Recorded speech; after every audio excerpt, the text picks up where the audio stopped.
বাড়িতেই রেস্টুরেন্ট স্টাইলে চিকেন চাপ করতে চাও? তাহলে রেসিপিটা ঝটাঝট দেখে নাও।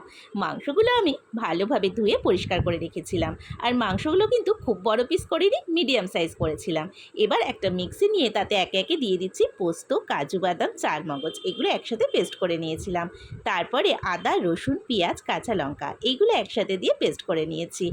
এবার অর্ধেকটা আদা, রসুন, পেঁয়াজ, কাঁচা লঙ্কা যে পেস্ট করেছিলাম সেটা দিয়ে দিলাম। আর দিয়ে দিচ্ছি আগে থেকে পেস্ট করে রাখা পোস্ত, কাজু বাদামের পেস্টটা। তারপরে দিয়ে দিয়েছি লঙ্কার গুঁড়ো, গোলমরিচের গুঁড়ো, আর দিয়ে দিয়েছি কাশ্মীরি লঙ্কার গুঁড়ো, আর দিয়ে দিলাম গুঁড়ো দুধ। গুঁড়ো দুধের বদলে কিন্তু তোমরা খোয়া ক্ষীরও দিতে পারো। দিলাম বিরিয়ানি মশলা, পরিমাণ মতো নুন, গোলাপ জল, মিঠা আতর আর টক দই। সব কিছু দিয়ে খুব ভালোভাবে ম্যারিনেট করে রেখে দিতে হবে কমপক্ষে 2 ঘন্টা। আর যদি তোমরা ওভারনাইট রাখতে পারো সেটা আরও ভালো। আর হ্যাঁ, একটু সাদা তেলও দিয়েছিলাম।